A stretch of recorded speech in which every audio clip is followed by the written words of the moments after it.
James Lee School? Well, I was looking in a publication when I was teaching in Jenkintown, Pennsylvania. There was a small publication, if I'm not mistaken, I think it was called the Judo Digest. I vaguely remember that. I may be off on that. And there was an advertisement in there for Bruce's book, the Kung Fu, the Chinese Kung Fu, the Philosophical Art of Self-Defense. Right.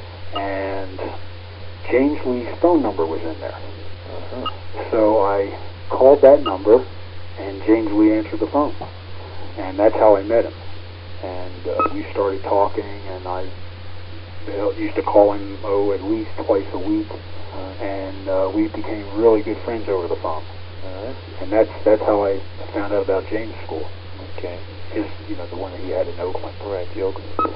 Okay, and what were some of the major differences between JKD and your previous training in the martial arts? Well, my previous training was all the traditional training, all the karate and so forth. And the biggest difference, now back at that time at James' school, James was still doing a lot of the Jun Fan applications. And one of the differences was there was movement.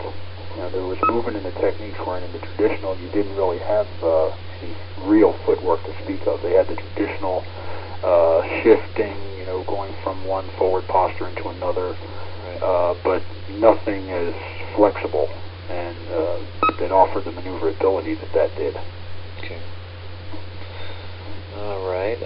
James Lee was a lot like Bruce Lee in some ways. What were some of the characteristics that they didn't have in common? James was still, like I said, he was still into the more of the Jun Fan area, where Bruce's footwork, for example, was a lot different. There was even more mobility to what he was doing than what we were doing at the Oakland school. We were using a somewhat traditional Baizhong. It had been modified for the Jun Fan, but it wasn't like the Baizhong that we used in L.A. Okay. So the footwork was a lot more alive at the LA school. Yeah. I see. Okay. Was there any different training formats at the Oakland and LA school? Well, the drills, of course, were different. There were different types of drills, but they were all intense. They were all just as intense, but the drills differed.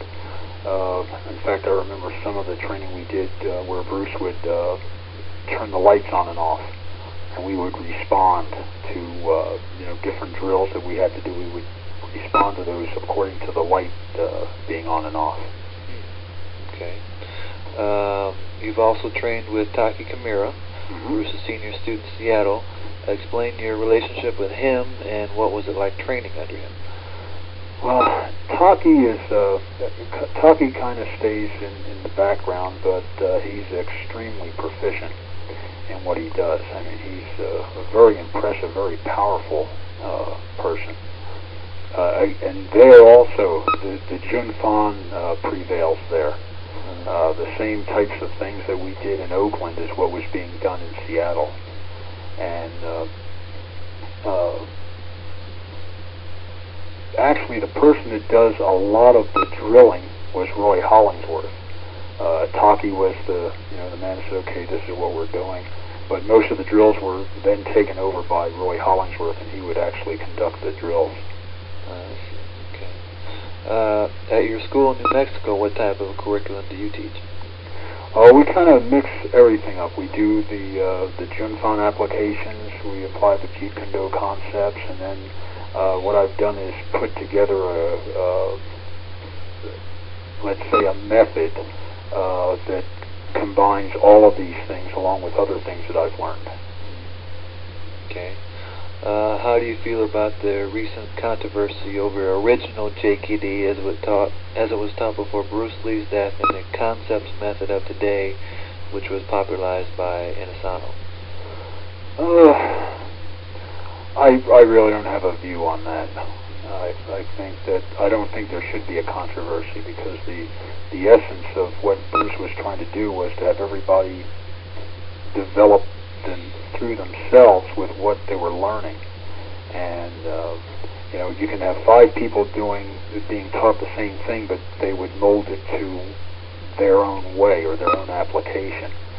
So I don't really think that there's room for controversy. Okay. So do you think Bruce would be happy with the way the art has progressed over the years?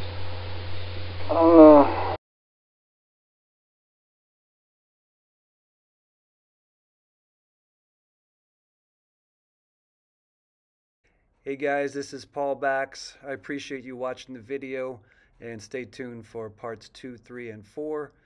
In the meantime, please check out baxunlimited.com. There's a lot of free PDFs there to read about Jeet Kune Do and Bruce Lee, and check out my books. You can buy them either from me or Amazon. Again, much appreciated.